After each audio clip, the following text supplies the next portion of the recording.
Rais Xi Jinping alitembelea kijiji cha Lo Tuwan ambacho kilitambuliwa rasmi kama kijiji kilichozongwa na umaskini mwaka 2012 na kujadili maisha ya kila siku na wakazi kabla ya kutoa wito wa kitaifa wa kupunguza umaskini katika kijiji hicho na wilaya ya Phuping.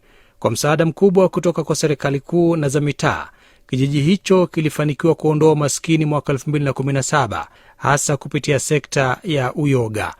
Kufikia mwaka 2024, kipato cha kila mwaka cha kila mtu katika kijiji hicho kilizidi yuan 26,000, takriban dola 3,600 za Kimarekani, ongezeko la zaidi ya mara 20 katika kipindi cha miaka 12.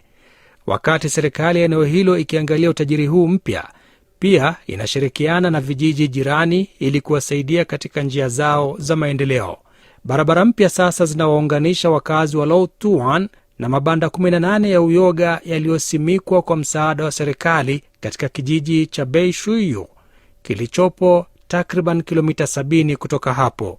Wafanyakazi kutoka kijiji hicho huchagua na kufunga uyoga mpya wa kuuzwa katika masoko ya jumla na maduka makubwa huko Beijing na maeneo mengine.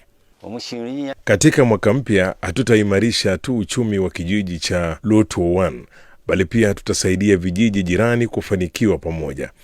Mbali na sekta yake ya kilimo cha kipekee, wakazi wa Lo Tuwan na wilaya ya Phuping pia wanapanga kuboresha huduma za malazi ili kushiriki katika maendeleo ya kitaifa ya utalii wa vijijini, wakitumia mandhari ya milima na mvuto wa vijijini.